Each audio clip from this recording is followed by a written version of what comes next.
This is a 105-year-old lady reminiscing about the old days, when she was a little girl, reminiscing about 100 years ago, from the age of when she was about 5, 6 years old.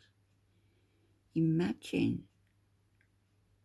being that lucid and coherent and having that much stored in the recesses of your mind that you're just able to click your fingers and bring forth to share with new generations. I'm going to just share a couple of clips, and as always, I will link the channel in my description.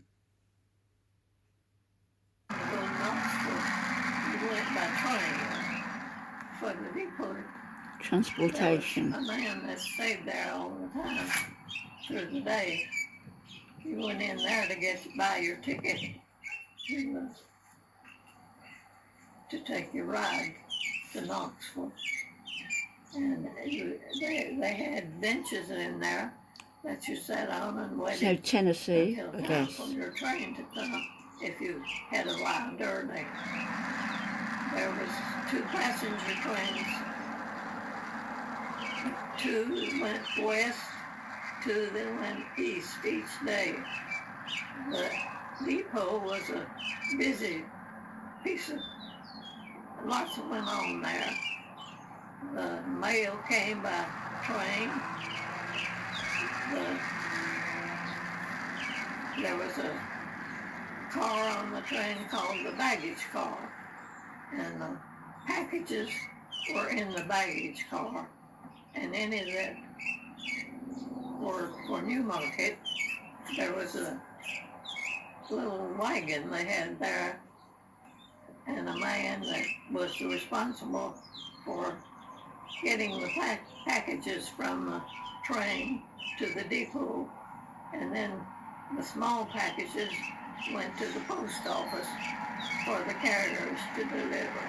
We had 2 general stores. What was shopping one on like? The north side of the railroad and one on the south side. And the one on the south side, you could buy anything that you needed at that time in that store. You could buy clothing for any member. Down the bottom of the hill, I don't know whether you're going to be able to see it though, but down the bottom of the hill, across that road, there's a little white clapboard house. That is where this lady was brought up. That is where she lived as a little girl. The family. And if the clothing was on the street level, upstairs in that store, on one side was furniture, and on the other side was stoves, cook stoves and heating stoves, and dishes, and other things that you would use in the kitchen for preparing the meal. And the other store did not carry furniture, but they did carry some clothing and the grocery items.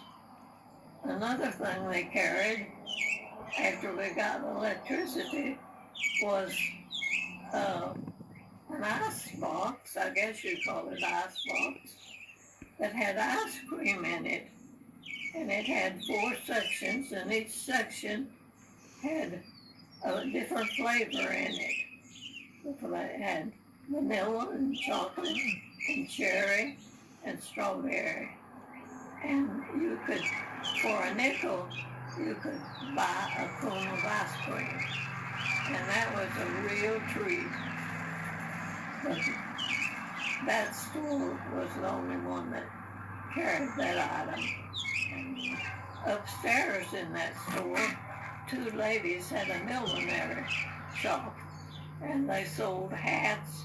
They also made hats, and they had hats for women, they had hats for children, and I believe they sold hats for men up there.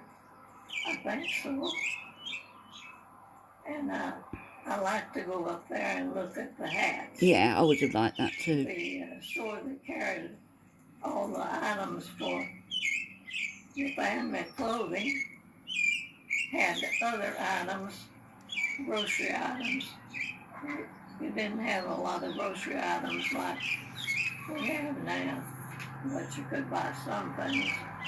You could get crackers, a few canned items, and they had a glass case with candy in it, and I love to look at the candy. And sometimes when I went to the store, Mother would give me a few pennies to get some candy. And the clerk asked me one day what kind did I want. I didn't answer. And he said, would you like for me to mix it? And I said yes, and I was so excited. I got chocolate drops and bonbons. And I don't know whether there was another kind or not. But the bonbons were different colors, greens and pinks and yellows. And I was really excited when The I little could get things that kind of candy. remembered.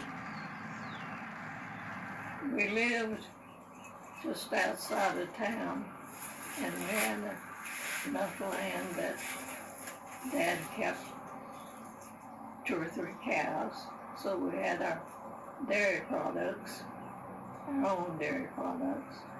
Then we kept chickens, so we'd have eggs and chicken to eat, and any eggs that we didn't use all the eggs, so you could take the eggs to the store, and the store would buy the eggs, and then you would pay for whatever you were getting with whatever amount of eggs. No factory farming. Eggs. The store had a price for the eggs per dozen. So that's how I got my candy.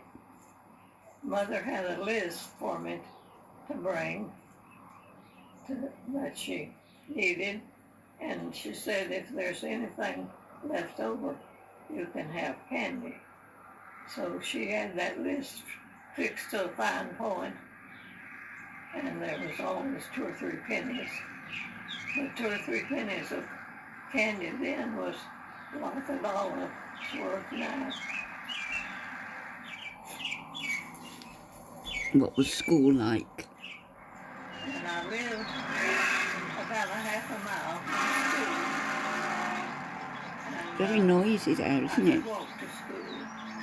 Back then, they had schools out in the country. 1-room and 2-room schools. We didn't have plumbing at the school. We had outhouses. There was a spring near the school, and boys carried water in buckets from the spring and put on a shelf near the building, and each bucket had a dipper in it, and everybody drank out of the dipper, same dipper. Mother bought a folding cup for me, so water was poured in my cup and I didn't have to drink out of the dipper. And the school was heated by cold heaters, so we weren't really very warm. And at that time, since we didn't have central heat, we had to wear real warm clothing. We wore long underwear. And at that time, girls and women weren't wearing pants, so also wore dresses, and they had, with the long underwear, they Underneath. put long stockings over the underwear. I'll leave it And here now, usually those everybody, and stockings leave were the black. link in the description. I had a really, really good teacher.